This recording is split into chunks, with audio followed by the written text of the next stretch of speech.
SIR করছেন, 11 বছরে একটা স্থায়ী নাগরিকত্ব কার্ড তো দিতে পারতেন।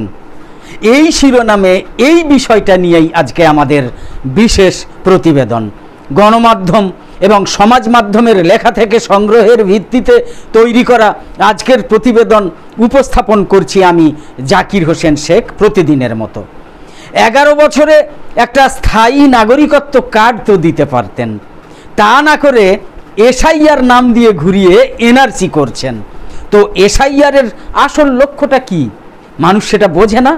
মানুষ সেটা বোঝে।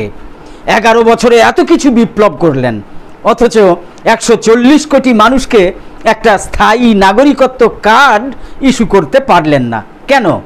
কারণ কি?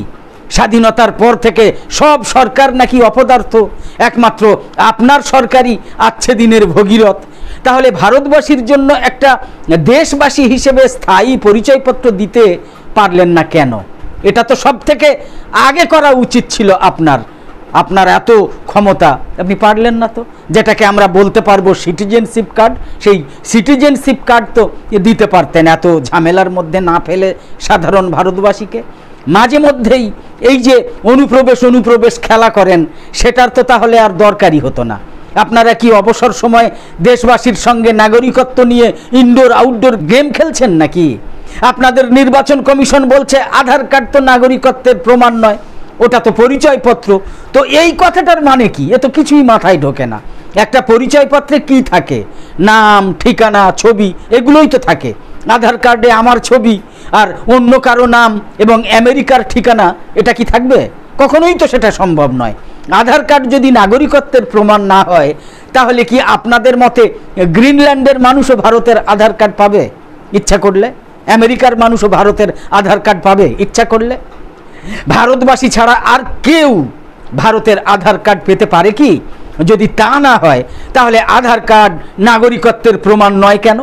নাগরিকত্বের প্রমাণ তাহলে কোনটা? প্যান কার্ড ব্যাপারটা তাহলে কি? ভোটার কার্ড বস্তুটাই বা কি তাহলে? আপনাদের কাছে এতদিন ধরে শুনে এলাম প্যান কার্ড, আধার কার্ড এবং ভোটার কার্ড, এই তিনটে নাকি মোক্ষম প্রমাণ সব কিছুর। তাই লিঙ্ক করা খেলায় নামিয়ে দিলেন দেশবাসীকে সমস্ত কাজকর্মে ফেলে। অর্থাৎ এই কার্ডের সঙ্গে ওই কার্ড লিঙ্ক করো, ওই কার্ডের সঙ্গে ওই কার্ড লিঙ্ক করো, আর লিঙ্ক করতে দেরি হলে 1000 টাকা করে আদায় করো। কোনটা নিশ্চিত নাগরিকত্বের কার্ড? পাসপোর্ট, সেটা বা কজনের কাছে আছে? রেশন কার্ড, তাও নয়। তাই তো, তাহলে কোনটা নাগরিকত্ব কার্ড? এটা কি খোলসা করা দরকার নয়? এই যে ভোটার তালিকা সংশোধনের নামে এসআইআর চালু করছেন, এটাকে দেখতে কেমন যেন এনআরসি লাগছে না? এটাকে তো পুরো এনআরসিই মনে হচ্ছে। অসমে এনআরসির কাট অফ ডেট ছিল 1971 সালের 24শে মার্চ, আর আমাদের এই পশ্চিমবঙ্গের এসআইআরে বলা হচ্ছে 2002 সালের ভোটার তালিকা। আমরা লক্ষ্য করেছি তো যে আপনারা 11টা প্রমাণপত্রের যে তালিকা দিয়েছেন ভোটার তালিকায় নাম তোলার জন্য, সেই সব ডকুমেন্টের ভিড়ে মিষ্টি একটা ডকুমেন্ট লুকিয়ে কিন্তু আছে এনআরসি। এর মানে কি? ভারতের 12টা রাজ্যে এসআইআর হচ্ছে, এই 12টা রাজ্যের কোথায় এনআরসি হয়েছে? কোথাও না। গোটা ভারতে অসমে শুধু এনআরসি হয়েছে, সেই অসমের নাগরিকদের একমাত্র এনআরসি আছে, অথচ তাদের কিন্তু এসআইআর হচ্ছে না। গোটা ভারতে আর কোথাও এনআরসি হয়নি। এদিকে আপনারা 11টা প্রধান নথির অন্যতম এনআরসিকে রেখেছেন। এর গোপন অর্থটা ঠিক কি বলতে পারেন? একটু বুঝিয়ে বলবেন আপনাদের লক্ষ্যটা সত্যিই আসলে কি এসআইআর নিয়ে? নাগরিকত্ব কার্ড দিয়ে সাধারণ ভারতবাসীর সমস্ত ঝামেলা মিটিয়ে ফেলুন না, তাহলে তো লেখা চুকে যায়। সেটা তো এমন কিছু রকেট সায়েন্সও নয়। কেন? কারণ ভারতের সিটিজেনশিপ আইনের নিয়ম জলের মতো তো স্পষ্ট। 1950 সালের 26শে জানুয়ারি থেকে 1987 সালের 1 জুলাইয়ের মধ্যে যাদের ভারতে জন্ম হয়েছে তারাই হচ্ছেন ভারতীয় নাগরিক, সোজা প্রমাণ। তো এই ধরেই নাগরিকত্বের কার্ড তো দিয়ে দিলে হয়ে যায়, সিটিজেনশিপ তো দিয়ে দিলেই হয়ে যায়। তো 1 জুলাই 1987 থেকে 2রা ডিসেম্বর 2004 সাল পর্যন্ত সময়সীমায় যাদের জন্ম হয়েছে, তাদের পিতামাতার মধ্যে যে কোনো অন্তত একজনকে ভারতীয় নাগরিক হতেই হবে, একেবারে হতেই হবে। অর্থাৎ ওই আগের নিয়মে 2004 সালের পর যাদের জন্ম হয়েছে তাদের পিতামাতাকে অথবা যে কোনো একজনকে ভারতীয় নাগরিক হতে হবে, কিন্তু তাদের কেউ বেআইনিভাবে অন্য দেশ থেকে ভারতে আসেনি, এরকমটা হতে হবে। ঠিক এই কারণেই এই যে এসআইআর হচ্ছে, এখানে প্রধান শর্ত হলো 2002 সাল থেকে 2004 সালের মধ্যে সময়সীমায় ভারতীয় ভোটার তালিকায় যাদের নাম আছে তাদের নাম নতুন ভোটার তালিকায় স্বাভাবিকভাবেই অন্তর্ভুক্ত হয়ে যাবে, কোনো কাগজপত্র দেখাতেই হবে না। এমনকি ওই সময়সীমার মধ্যে, ওই সময়সীমার ভোটার তালিকায় কারো নিজের নাম না থাকলেও চলবে, যদি তার পিতামাতার নাম থাকে তাহলেও সে বৈধ ভোটার। এই তো গল্প। যখন বাড়িতে বুথ লেভেল অফিসার মানে বিএলওরা আসবেন, তখন একটা ইনুমারেশন ফর্মা দেবেন সকলের নামে নামে। তিনি দেখবেন এই বাড়িতে কাদের কাদের নাম অথবা কাদের কাদের পিতামাতার নাম 2002 থেকে 2004 সালের সময়সীমার ভোটার তালিকায় আছে, থাকলে সমস্যা নেই। আর যদি না থাকে কি হবে? এখান থেকেই কিন্তু শুরু হচ্ছে আসল সমস্যা। তার ইনুমারেশন ফর্মে স্বাক্ষর করানো হবে না, জমাও নেওয়া হবে না, বাড়িতে নোটিশ আসবে এবং ইলেকশন রেজিস্ট্রেশন অফিসারের মানে ইআরওর কাছে শুনানি হবে। সেখানে প্রশ্ন করা হবে 2002 সালের ভোটার তালিকায় আপনার নাম নেই কেন, আপনার পিতামাতার নামও নেই কেন।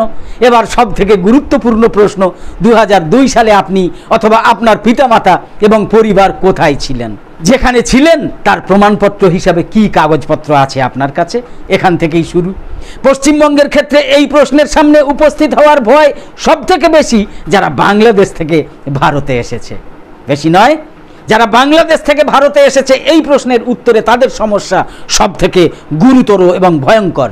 সে হিন্দুই হোক বা মুসলমানই হোক, এবার তাদের প্রমাণ করতে হবে যে তারা কোথায় ছিল, কেন ভোটার তালিকায় তাদের নাম নেই বা কেন ভোটার তালিকায় তাদের বাবা মার নাম নেই। সুতরাং মোদ্দা ব্যাপার হলো, বাংলাদেশ থেকে এসে ভারতে বসবাস করাদের মধ্যে দুটো শ্রেণী হয়ে যাচ্ছে এখান থেকেই। একদল যারা 2002 সালের আগে এসেছে এবং 2002 সালের ভোটার তালিকায় নাম আছে, আর অন্য একটা অংশ হচ্ছে যারা 2002 সালের পরে এসেছে ভারতে।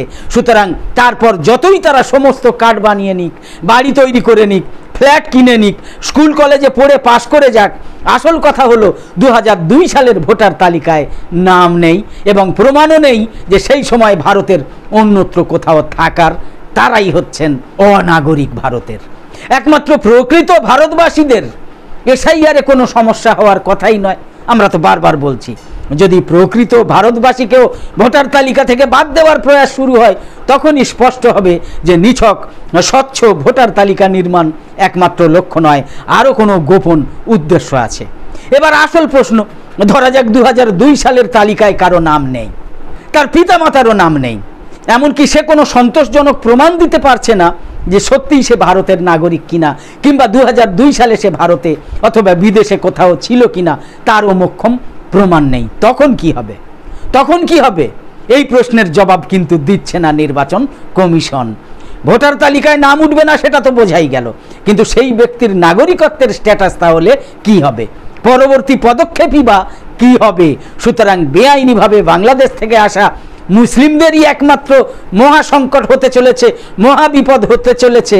বিজেপির এই যে প্রচার করা গল্প, এমনটা কিন্তু আসলে নয়। বাংলাদেশ থেকে আসা হিন্দুদের মধ্যেও কিন্তু প্রবল অনিশ্চয়তা দেখা দিচ্ছে। একটা সম্ভাবনা রয়েছে যে হিন্দুদের কোনো রকম সমস্যার কারণ হবে না। বিজেপি থেকে বলা হচ্ছে, সুকান্ত মজুমদার থেকে শান্তনু ঠাকুর থেকে অনেকেই বলে বেড়াচ্ছেন যে তাদের কোনো সমস্যা হবে না, কারণ তাদের রয়েছে রক্ষা কবচ সিএএ, আবেদন করলেই নাকি নাগরিকত্ব দিয়ে দেওয়া হবে।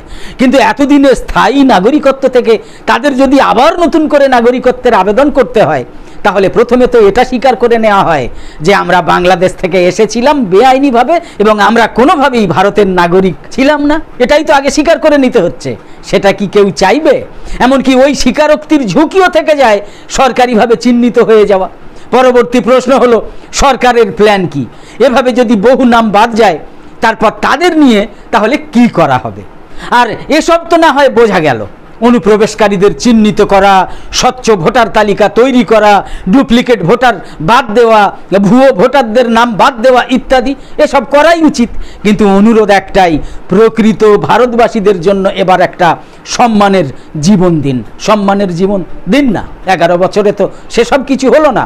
গত 10 বছরে ভারতবাসী কত টাকা ট্যাক্স দিয়েছে জানেন নিশ্চয়ই? 106 লক্ষ কোটি টাকা। 106 লক্ষ কোটি টাকা। এই যে 10 বছরের মধ্যে পাবলিকের থেকে এই বিপুল পরিমাণ টাকা আদায় করে নিলেন, অথচ তাদের একটা স্থায়ী নাগরিকত্ব কার্ড দিতে পারছেন না। আমরা একটু গৌরব করে পকেটে ভারতের সিটিজেনশিপ কার্ড রাখতে পারবো, এমনটাও হচ্ছে না। আপনাদের কাজও তো সহজ হয়ে যাবে, হবে না? আপনাদের কাজও তো সহজ হয়ে যাবে, সেটুকুও পারছেন না। এর থেকে বড় ব্যর্থতা আর কি হতে পারে? প্রশ্ন তুলবেন না? 1993 সালে ভোটার কার্ড দেশ জুড়ে চালু হয়েছিল, এটা সকলে জানেন। নরসিমা রাও ছিলেন তখন প্রধানমন্ত্রী। 1995 সালে চালু হয়েছিল 10 ডিজিটের প্যান কার্ড, তখনও প্রধানমন্ত্রী ছিলেন দেশের নরসিমা রাও। 2010 সালে আধার কার্ড চালু হয়েছিল, মনমোহন সিং তখন প্রধানমন্ত্রী ছিলেন। তা আপনি কি করলেন? এই 11 বছরে আপনি কি করলেন? একটা স্থায়ী নাগরিকত্ব কার্ড করুন। না হলে আপনি কথায় কথায় যার বিরোধিতা করেন, বক্তব্যে মঞ্চে বড় বড় কথা বলেন যার বিরুদ্ধে, বা ইতিহাসে যার মতো নাম রেখে যেতে চান, যার মতো সম্মান পেতে চান, সেই জওহরলাল নেহেরু কিন্তু হাসছেন, হাসবেনই তো।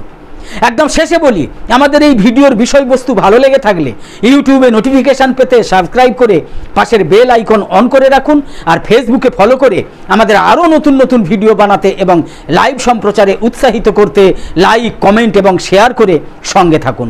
আর মন্দ লেগে থাকলেও অবশ্যই সঠিক তথ্য দিয়ে গঠনমূলক মন্তব্য করুন। কোনো রকম অশালীন গালিগালাজ এটা সেটা এরকম না করে অশালীন মন্তব্য বাদ দিয়ে গঠনমূলক মন্তব্য করে আমাদের সংশোধন করে দেওয়ার চেষ্টা করুন।